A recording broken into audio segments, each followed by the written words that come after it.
So what does it mean to be a raging Cajun? Southwest Louisiana, wreck your face, man. Still don't get it then, I'ma let you know. All you gotta do is come and join the show.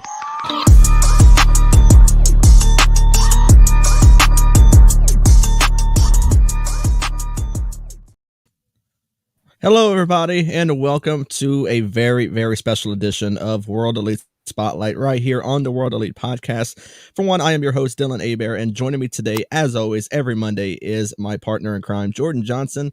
Jordan, we have a lot to dive into today, but so before we do that, first of all, how you doing today? I'm doing good. Like always, you just dropped me off a few minutes ago, so I'm ready to do this show. Yeah, that's an every Monday thing. So I feel like every time I'll ask you this, same answer comes and never fails, to be honest. But so like I said, we have a big show today, and today is a lot more special than normal Monday shows are. And so I announced it last week. I announced it on Twitter a few times, but before I hop into that, before we get into today's topic, a few things I want to cover. When one door closes, another one opens. And starting today, we are now being presented by Driving to the Top Productions. We are being showcased on their YouTube channel. Of course, we're on our YouTube channel. We're on our Facebook page. So anything you see now will be now presented by them. They gave us an offer we simply couldn't refuse. We're joining a very talented, just very talented team of content creators. So we're very, very excited to put our podcast on that channel and just gain more of a following than what we already have. And yeah, so that's what I wanted to kind of announce. I know we were probably going to announce it on our Thursday episode because we are bringing on someone from Driving to the Top, and that is Matt Trigger. He does a Baltimore Ravens podcast. He's also a big wrestling fan. So he'll be joining us this Thursday for the Royal Rumble prediction show. Jordan, any words you want to share on the new network that we joined? I'm just glad they brought us on, and we're ready to do this. Yeah, and if you could tell my reaction, this energy drink I'm drinking is not the greatest thing ever. For one, I'm not big on energy drinks. I went to Kroger this weekend, and they had like a sale 2 for $5, and I've always wanted to try them, but not my greatest purchase. And speaking of pretty bad purchases, I really want to talk about just past Thursday. Jordan, you already know what I'm talking about. If you listen to our audio episode we just released this morning, the story came out. My brother made a pretty bad purchase, and he decided to buy a 3-pack of the Little Nitro gummy bears, which is the hottest gummy bear in the world. And it's filled with, okay, let's see if I get this right.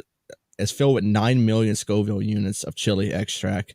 And I think one small gummy bear, the little tiny size it is, it equals out to, I think, 900 jalapeno peppers. And we decided to take on the challenge. And I forgot the time limit on the challenge, but whatever it was, we failed. And we failed miserably. We should have had like some milk with us, like the little tiny like bottles of it. And we also had some ice cream with us, but we failed miserably by not even getting milk to save us. We had water and we had a pint of ice cream.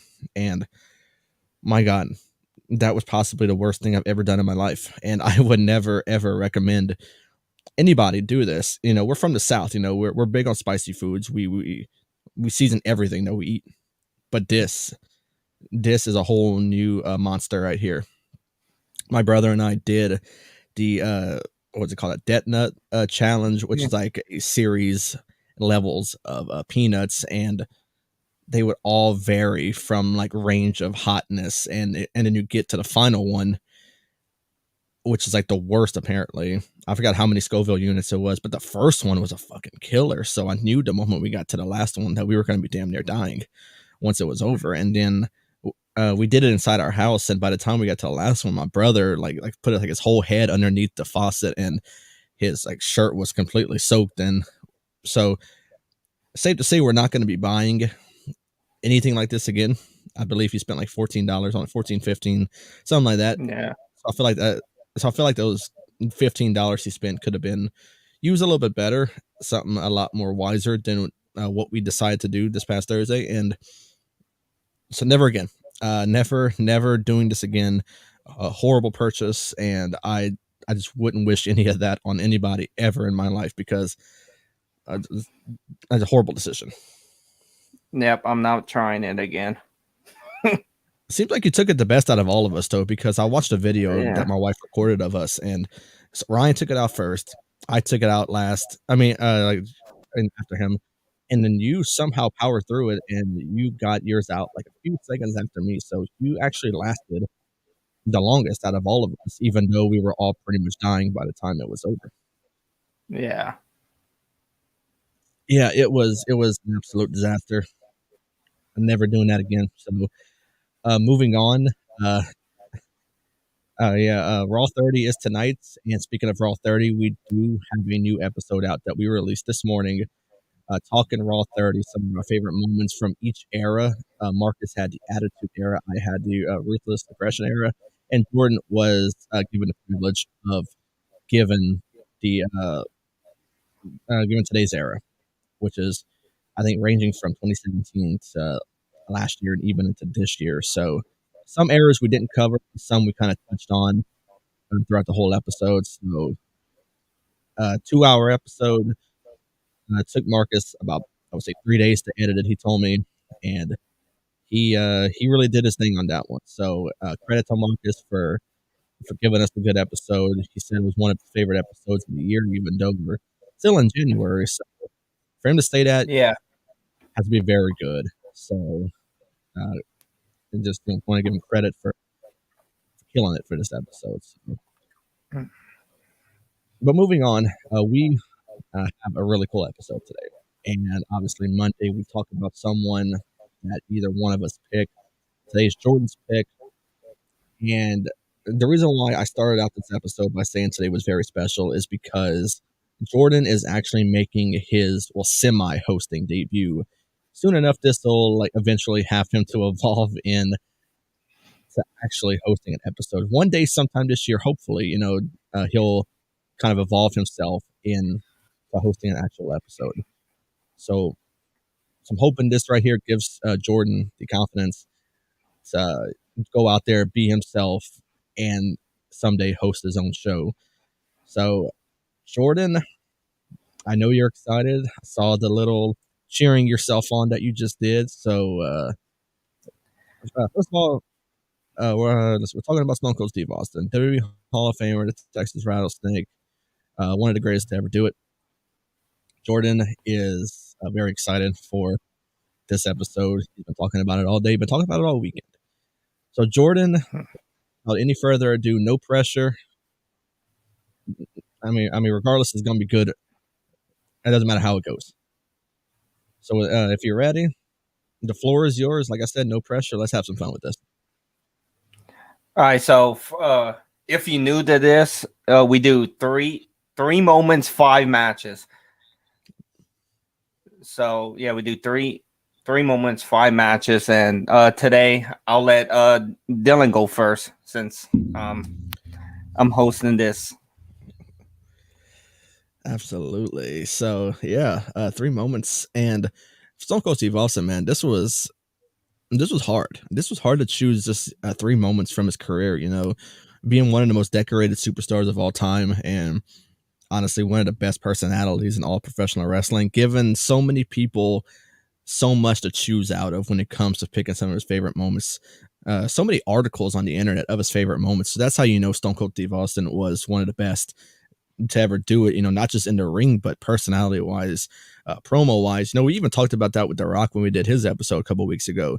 So hard to choose out of all these moments. So for one, I'll get started. Number 3 is when he drove the beer truck and he gave the corporation a beer bath. Vince McMahon, Shane McMahon, and The Rock. He drove the big Coors Light truck into Monday Night Raw, nearly tore the whole set down by getting the truck in there. And of course, he got the big old hose and he sprayed down the corporation with the beer bath. I thought that was such a cool thing that he did. And honestly, I wish we would get something like that out of wrestling again. We don't see that nowadays. So it would be very cool to see that again. Oh yeah, that was awesome. Just spraying them with beer and stuff, and That was the. I think that was the greatest moment right there. Yeah, we actually touched base on that for one on the Raw 30 episode because we mentioned Yeah. some of our favorite moments from the Attitude Era, and honestly, I think that most of us had that on our as our number one was one of the favorite moments from that era. Yeah. Number two, I gotta go with the day Austin 316 was born, and that was King of the Ring.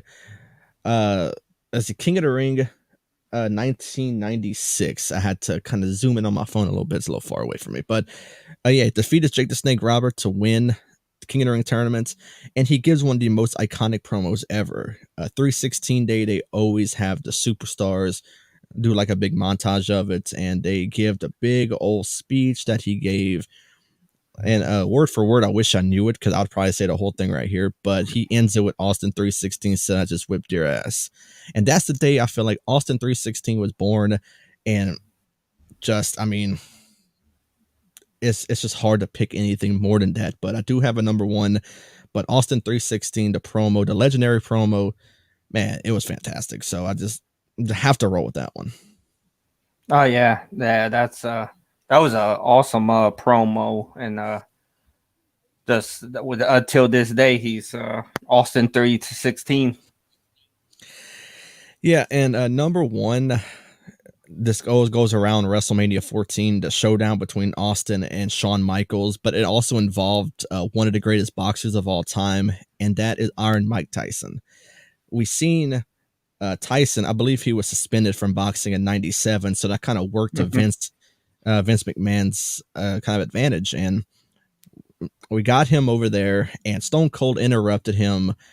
And he always said that he could, whip Tyson's ass. He could beat him any day of the week, twice on Sunday. And he said he's not sure if he's good at understanding. So he said if he wants to learn sign language, and he, of course, put up the two middle fingers. That led to a shoving match. That led to Stone Cold going after Tyson. And then, like, the next time is whenever DX actually interrupted Tyson. This time, Tyson's wearing the classic WWF T-shirt. DX comes out. Shawn said that he wants to handle things with him one-on-one, kind of go into a shoving match as well. But then Shawn Michaels grabs the T-shirt and rips it, and it reveals a DX T-shirt, meaning Tyson is the newest member of D-Generation X. And then we get to, of course, WrestleMania 14, and then out of nowhere, I don't know, Stone Cold hits the stunner on Shawn Michaels. In comes Mike Tyson, a fast 1-2-3 count, and then out of nowhere, Tyson knocks out Shawn Michaels and then aligns himself with Stone Cold. So much that went on right there, but just involving someone who's so great like Mike Tyson into a storyline that involves Stone Cold and even D-Generation X, it was simply phenomenal. Yeah, that was a fast count, and yeah, that punch. If you watch the video, it looked like it was hard, but I don't know if it was hard enough. Yeah. I think they also tried to work safe, but they also, I guess, wanted to make us look as real as possible, but didn't really look that hard. Or, I mean, for one, I guess they made it look real as they, could have. So, yeah.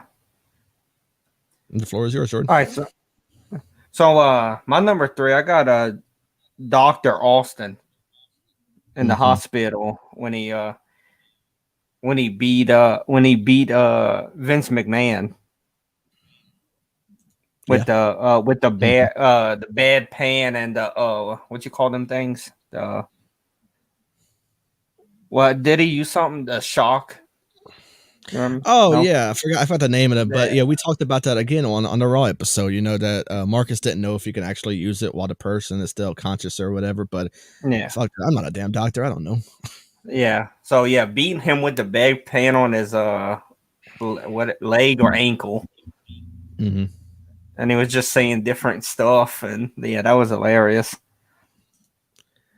Yeah. Okay, there it is. Yep. All right, yeah. My number two, I got the beer bash. Okay, yeah, when he did it to the corporation, yeah. Yeah, like you said, that he like tore down almost a whole set just to bring it Mhm. in and spraying them with the beer. Imagine the people in the front row Oh when he my god! sprayed them. Honestly, if I was there front row, I wouldn't give a damn. You know, it was towards the end of Raw, so Yeah. fuck it, I don't care. And my number one, I got 316 speech at a King of the Ring.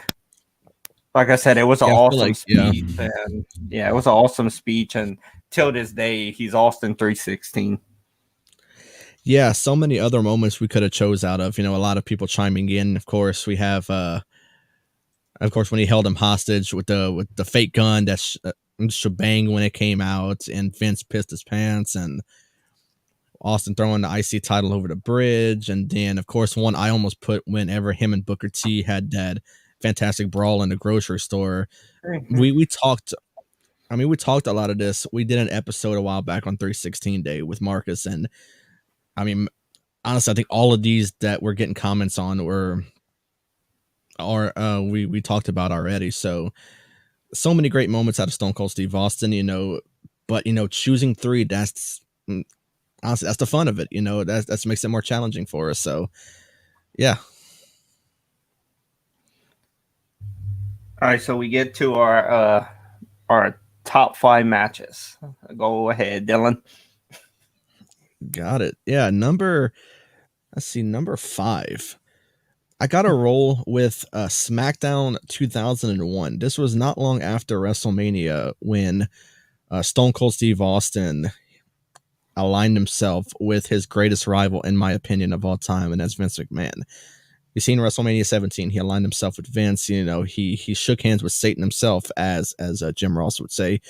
And he had a fantastic match with Chris Benoit, someone we don't really mention on the show too much, but of course, with the great match they had, it was really cool to watch. And you know, you've seen before the match, a lot of people have signs up saying that he sold out and all that. And then Vince is wearing like a referee shirt, and then Stone Cold goes up to him, talks to him like it's like some sort of game plan they're working out or whatever.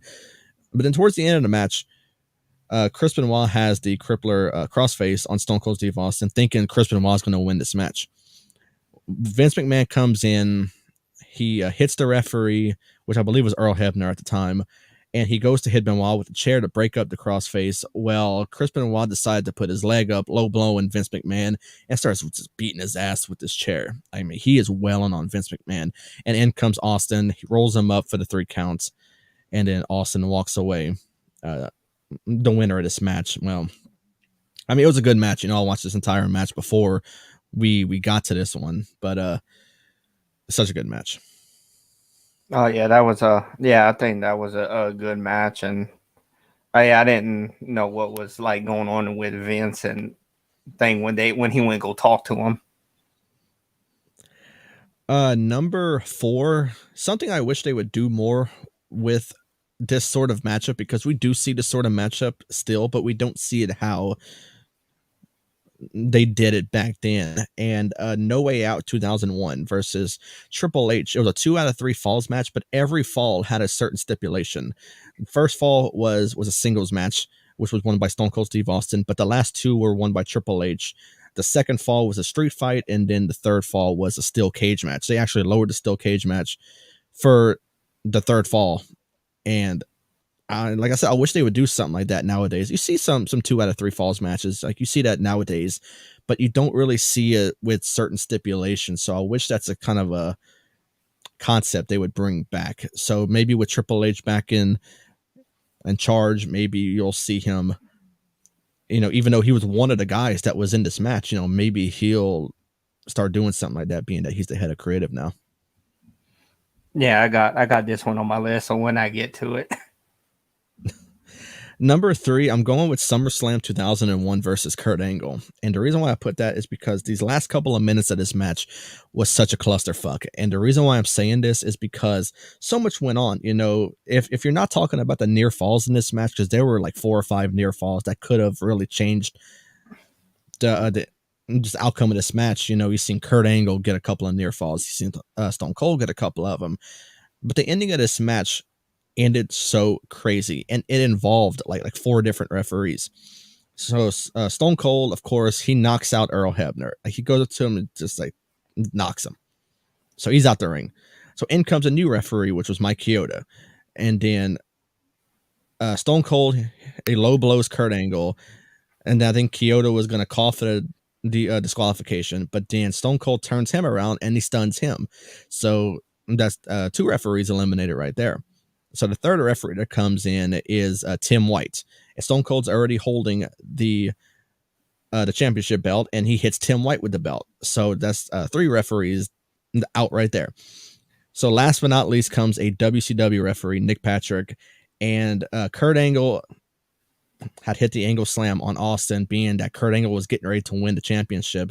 And out of nowhere, Nick Patrick comes in, and before he even makes the 1 count, he calls for the bell and disqualifies Stone Cold Steve Austin, making Kurt Angle the winner, but Stone Cold Steve Austin still the WWF champion at the time. So such chaos at the end of this match. I rewatched it this morning while I was doing my further research for this episode, but so much went on with this match. 4 different referees involved, many near falls, but it still resulted in Stone Cold Steve Austin still being the champion, even though Kurt Angle had such an amazing performance. And I, going back, I wish he would have been the one to win, but he had the Angle Slam on Austin. And like I said, before Nick Patrick could even do anything, he called for the bell and disqualified Stone Cold Steve Austin. Yeah, I think it was a great match, and going through all them referees was crazy. Like when you watch it today, it's like when they have to break something up, usually they backing up or they getting hit or it's crazy. Right. And yeah, number 2, I gotta go with one, and one of our good friends, Bakley, even said it before I did. Stone Cold Steve Austin versus The Rock from WrestleMania 17. Crazy that's not number 1, but I do have a very, very good one for number 1. But this was one of the most highly anticipated matchups. 2 superstars at their peak going at it. And it also involves someone who I mentioned a few times already during the show, and that is Vince McMahon. But this was before the heel turn. And then he, of course, aligned himself with Satan himself, Jim Ross, with the legendary call.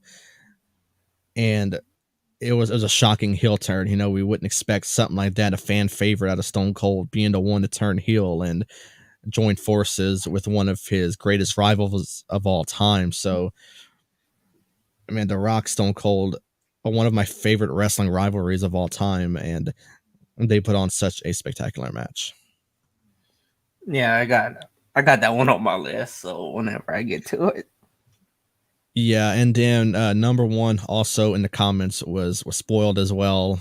Good job with that one. Stone Cold Steve Austin, Bret Hart, WrestleMania 13, Ken Shamrock, the special guest referee. And this match went everywhere. I mean, these guys are beating each other's ass. Stone Cold is bleeding up a storm. He's being put in the sharpshooter, and he didn't even tap out. The match resulted in a ref stoppage when Stone Cold Steve Austin simply just passed out from the sharpshooter. He is losing blood like crazy. Just the image of him in screaming in agony, and the blood just pouring down from his face, just freaking crazy. And that resulted in Bret Hart winning this match against Stone Cold. But golly, dude, this has to rank up on the top of one of Stone Cold Steve Austin's greatest matches. Even though he lost, still was easily one of the greatest.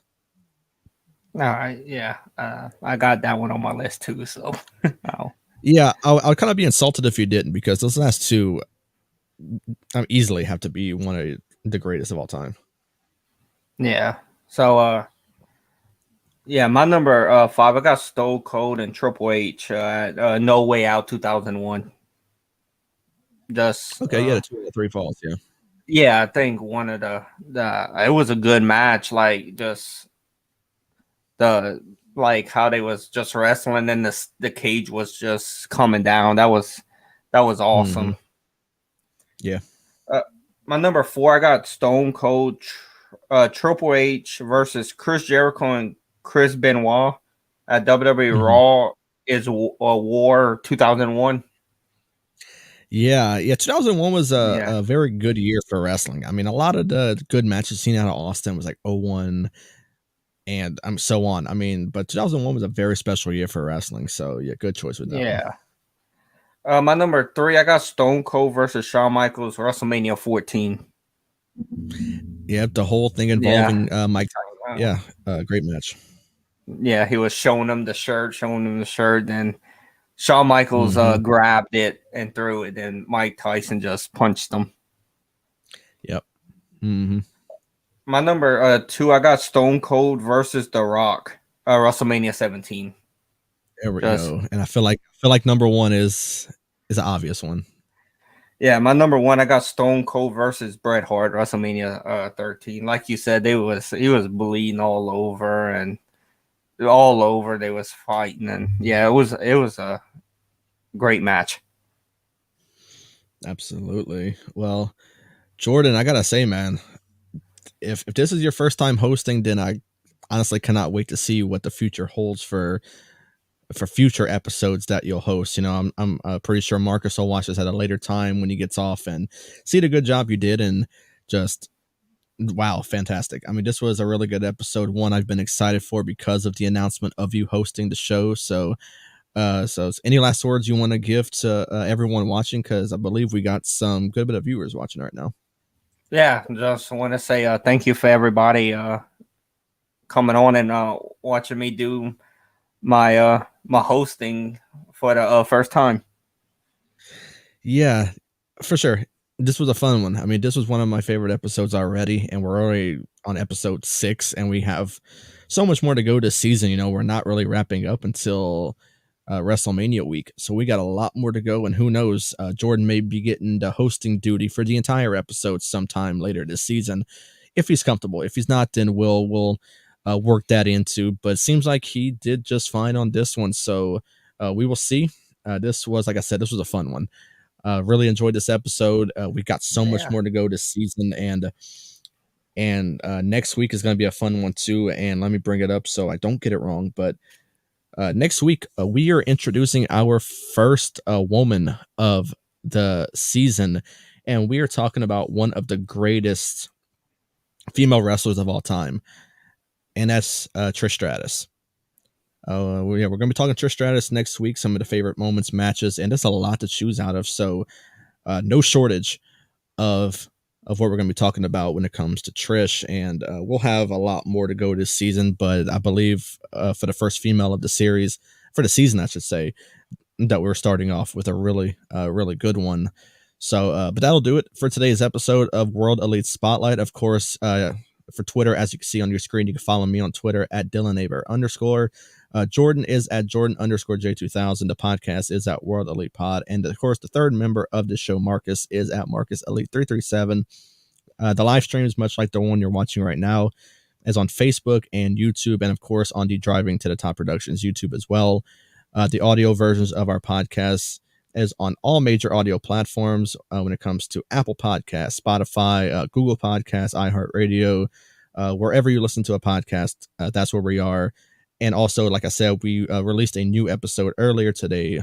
We talked Jay Briscoe. We talked some of our favorite moments from Raw from the 30 years, just from the past and whatnot, and just so much more. And we do have a live stream coming up this Thursday, Royal Rumble predictions. We're going to be talking some questions from Royal Rumble's past. Marcus, of course, is famous for his questions. So, of course, we have so much to talk for, and we will be joined by a special guest, Matt Trigger from Driving to the Top Productions. He is a big Baltimore Ravens fan, and of course a huge wrestling fan. So I can't wait to have everybody on for that one. It's going to be a fun one. But until then, guys, we will see you all next time, and y'all have a good day.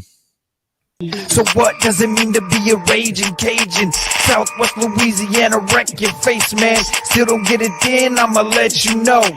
All you gotta do